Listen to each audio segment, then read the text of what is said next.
আসসালামু আলাইকুম বন্ধুরা। এইচএসসির পর ইউরোপের সেনজেনভুক্ত একটা দেশে স্কলারশিপ পাওয়া খুবই চ্যালেঞ্জিং। কারণ এইচএসসির পর শিক্ষার্থীদের জন্য ইউরোপে বা অন্যান্য জায়গায় স্কলারশিপের সংখ্যাটা তুলনামূলকভাবে মাস্টার্স বা পিএইচডির তুলনায় কম।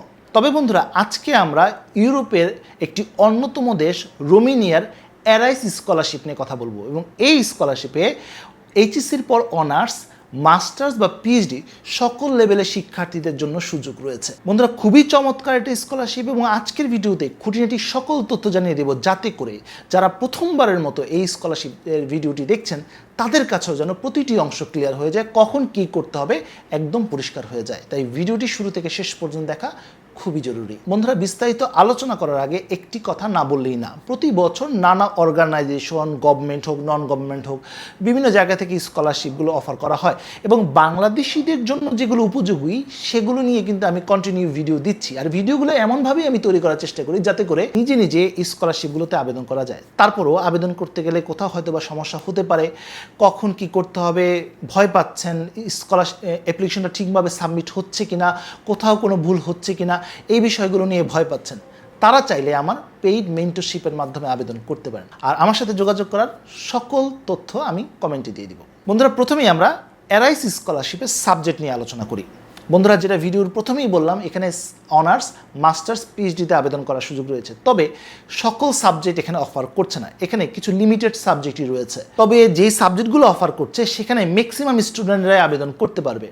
যেমন এখানে ইকোনমিক্স রয়েছে, বিজনেস অ্যাডমিনিস্ট্রেশন রয়েছে এগ্রিকালচার রয়েছে, ইঞ্জিনিয়ারিংয়ের সাবজেক্টগুলো। এছাড়া টেকনিক্যাল, অয়েল, গ্যাস রিলেটেড সাবজেক্টগুলো রয়েছে। যারা এগ্রিকালচার বা ইঞ্জিনিয়ারিং সাবজেক্টকে টার্গেট করছেন তাদের জন্য কিন্তু এই স্কলারশিপটি একটি চমৎকার স্কলারশিপ হতে পারে। বন্ধুরা, এখানে অনার্স 3 থেকে 4 বছরের জন্য হয়ে থাকে, মাস্টার্স 1 থেকে 2 বছরের জন্য এবং পিএইচডি 3 থেকে 4 বছরের জন্য হয়ে থাকে। আশা করি সাবজেক্ট নিয়ে মোটামুটি একটি ধারণা হয়ে গেল। এবার আসি সুযোগ সুবিধা। বন্ধুরা, যে কোনো স্কলারশিপের ক্ষেত্রে সুযোগ সুবিধা জানাটা খুবই জরুরি, কারণ সুযোগ সুবিধা জানা থাকলে হয়তো ওই স্কলারশিপের ব্যাপারে আপনি আরও বেশি আগ্রহী হবেন। বন্ধুরা, প্রথম সুবিধা, কোনো ধরনের টিউশন ফি দিতে হচ্ছে না। দ্বিতীয় সুবিধা, মান্থলি স্টাইপেন্ড পাচ্ছেন। তৃতীয় সুবিধা, অ্যাকোমোডেশন ফ্যাসিলিটিস পাচ্ছেন। চতুর্থ সুবিধা, আইএলটিএস ছাড়াও আবেদন করতে পারছেন।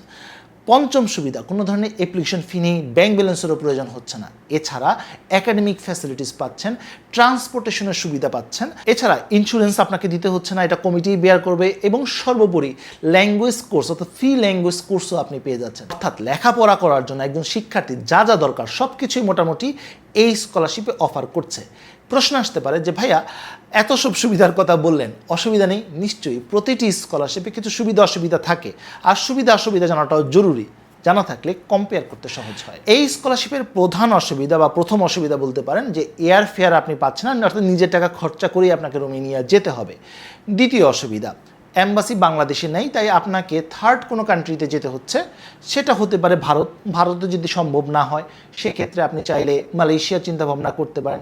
মালয়েশিয়া ছাড়াও রয়েছে হ্যানয় বা ব্যাংককের মতো জায়গা, যেখানে আপনি ভিএফএসে কাগজপত্র জমা দিতে পারেন, এতে কোনো সমস্যা নেই। তৃতীয় অসুবিধা, এখানে যে মান্থলি স্টাইপেন্ডটা দেওয়া হচ্ছে এটা কিছুটা কম বলা যেতে পারে, সেক্ষেত্রে নিজেকে কিছুটা ফাইন্যান্স করতে হবে।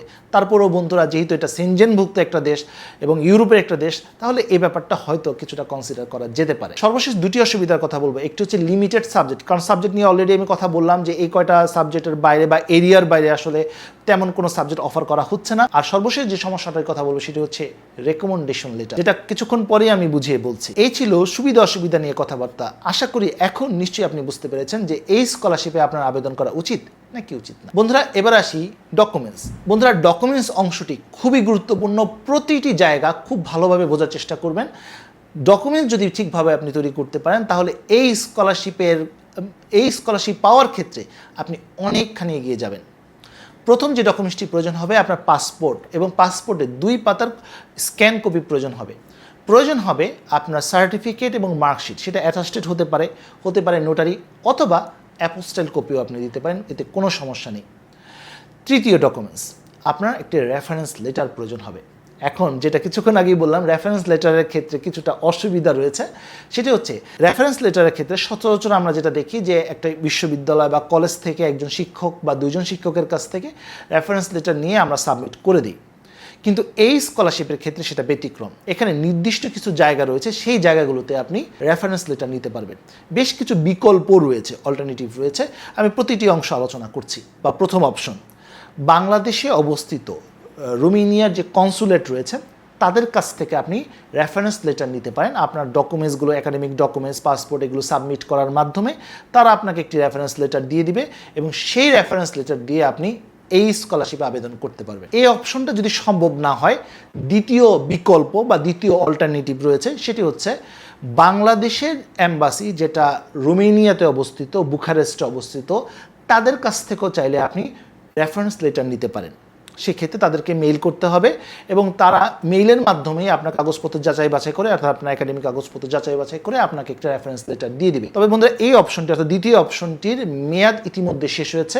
রিসেন্টলি বাংলাদেশ এম্বাসি বুখারেস্ট একটি বিজ্ঞপ্তির মাধ্যমে জানিয়ে দিয়েছিল গত 31শে মে রেফারেন্সের জন্য আবেদন করার লাস্ট ডেট ছিল। এবার আসি তৃতীয় বিকল্প, বাংলাদেশে অবস্থিত ব্যবসায়িক যে অ্যাসোসিয়েশনগুলো রয়েছে, যেমন FBCCI বা চেম্বার অফ কমার্স, BGMEA, এই ধরনের প্রতিষ্ঠান থেকে তাদের অফিসিয়াল পেডে আপনি রেফারেন্স লেটার নিতে পারেন। অর্থনৈতিক উন্নয়নে ভূমিকা রাখতে পারে এমন কোনো ব্যবসায়িক প্রতিষ্ঠান বা ব্যবসায়িক সংঘ বাংলাদেশে রয়েছে, বা কোনো আমদানিকারক বা রপ্তানিকারক প্রতিষ্ঠান যাদের ইন্টারন্যাশনাল রিকগনিশন আছে, এই ধরনের প্রতিষ্ঠান থেকে আপনারা চাইলে রেফারেন্স লেটার নিতে পারেন। পঞ্চম বিকল্প, বাংলাদেশে অবস্থিত বিভিন্ন সাংস্কৃতিক যে প্রতিষ্ঠানগুলো রয়েছে, অথবা ফ্রিডম ফাইটার অ্যাসোসিয়েশন থেকে, অথবা আমদানিকারক বা রপ্তানিকারক বা উৎপাদনকারী কোনো প্রতিষ্ঠান থেকেও আপনি চাইলে রেফারেন্স লেটার নিতে পারেন। এই যে বিকল্পগুলি বললাম 4 থেকে 5টি, এই জায়গাগুলো বাদে অন্য জায়গা থেকে কিন্তু আপনি রেফারেন্স লেটার নিতে পারবেন না। বন্ধুরা, রেফারেন্স লেটারের পরে যে ডকুমেন্টসটি প্রয়োজন হবে সেটি হচ্ছে আবেদন ফর্ম। মূলত এই স্কলারশিপে আবেদন করার ক্ষেত্রে 3টি ফর্ম আপনার প্রয়োজন হবে, Annex 1, 2 এবং 3, 3টি ফর্ম, এবং এর মধ্যে একটা ডিক্লারেশনও রয়েছে। তো 3টি ফর্ম আপনাকে পূরণ করে জমা দিতে হবে। পঞ্চম যে ডকুমেন্টসটি প্রয়োজন হবে আপনার জন্ম নিবন্ধন। এরপরে যে ডকুমেন্টসটি প্রয়োজন হবে আপনার NID।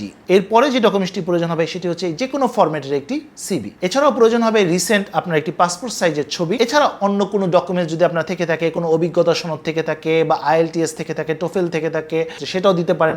চাইলে MOI দিতে পারেন, বা অন্য কোনো অভিজ্ঞতা সনদ রয়েছে। মোট কথা অতিরিক্ত যদি কোনো ডকুমেন্টস থেকে থাকে তাও আপনি আবেদনের সাথে যুক্ত করে দিতে পারেন। এই ছিল ডকুমেন্টস নিয়ে আলোচনা। বন্ধুরা, এবার আসি আবেদন। বন্ধুরা, আবেদন করার বেশ কয়েকটি ধাপ রয়েছে, আমি ধাপে ধাপে আলোচনা করছি। আশা করি প্রতিটি অংশ যদি মনোযোগ দিয়ে আপনি বোঝার চেষ্টা করেন, ইনশাল্লাহ আপনি নিজে নিজেই আবেদন করতে পারেন। প্রথম কাজ, রেফারেন্স লেটার জোগাড় করতে হবে। যে অল্টারনেটিভগুলোর কথা বললাম, বা যে বিকল্পগুলোর কথা বললাম, বা যে অপশনগুলোর কথা বললাম, সেখান থেকে যে কোনো একটি মাধ্যম থেকে একটা রেফারেন্স লেটার অবশ্যই আপনাকে সংগ্রহ করুন। মনে রাখবেন বন্ধুরা, রেফারেন্স লেটারটি অবশ্যই যে প্রতিষ্ঠান থেকে নিচ্ছেন তাদের অফিসিয়াল পেড, সই এবং সিল যেন অবশ্যই থাকে। দ্বিতীয় কাজ, রেফারেন্স লেটারটি কালেক্ট করা হয়ে গেলে এরপর যে ডকুমেন্টসগুলোর কথা বললাম সেই ডকুমেন্টসগুলো অবশ্যই আপনাকে সংগ্রহ করে নিতে হবে। এর মধ্যে ম্যাক্সিমাম ডকুমেন্টস আপনার থাকার কথা, সেই ডকুমেন্টসগুলো আপনাকে গুছিয়ে নিতে হবে এবং সাথে রেফারেন্স লেটারটাও কিন্তু লাগবে। তৃতীয় এবং সর্বশেষ যে কাজটি সেটি হচ্ছে আবেদন করা। আর এখানে কোনো ওয়েবসাইটে গিয়ে আবেদন করতে হবে না, আপনাকে ইমেল করতে হবে। অর্থাৎ যে ফর্মগুলো রয়েছে, যে কাগজগুলো রয়েছে এবং যে ডকুমেন্টসগুলো, এই সব কিছু একসাথে কম্পাইল করে আপনাকে ইমেল করে দিতে হবে। আর এই সকল তথ্য আপনার এই ওয়েবসাইটে ইনশাল্লাহ পেয়ে যাচ্ছেন। বন্ধুরা, আবেদন করার পর আপনাকে অপেক্ষা করতে হবে। আপনার কাগজপত্র যাচাই বাছাই করে আপনাকে যদি একজন যোগ্য প্রার্থী তারা মনে করে, তাহলে অবশ্যই আপনাকে ইমেলের মাধ্যমে তারা জানিয়ে দেবে। এবং যারা সিলেক্টেড হবেন তাদের পরবর্তীতে কি করতে হবে সবকিছু কিন্তু অ্যারাইজ কর্তৃপক্ষ আপনাকে জানিয়ে দেবে। এই ছিল আবেদন নিয়ে কথাবার্তা। এবারে সর্বশেষ যে বিষয়টি জানা খুবই জরুরি সেটি হচ্ছে ডেডলাইন। বন্ধুরা, আবেদন কার্যক্রম ইতিমধ্যে শুরু হয়ে গেছে, চলবে আগামী 12ই জুন রোমেনিয়ান সময় দুপুর 2টা, যা বাংলাদেশি সময় বিকেল 5টা পর্যন্ত আপনি আবেদন করতে পারবেন। তো বন্ধুরা, এই ছিল আজকের মতো ভিডিও। আজকে আমরা জানতে পারলাম অ্যারাইজ স্কলারশিপ নিয়ে বিস্তারিত তথ্য। আশা করি তথ্যগুলো আপনাদের কাজে লাগবে। বন্ধুরা, আবারও বলছি, আবেদনটা নিজে নিজেই করা সম্ভব। যদি একদমই সেটা সম্ভব না হয়, চাইলে আমার পেইড মেন্টরশিপের মাধ্যমে আপনারা আবেদন করতে পারেন।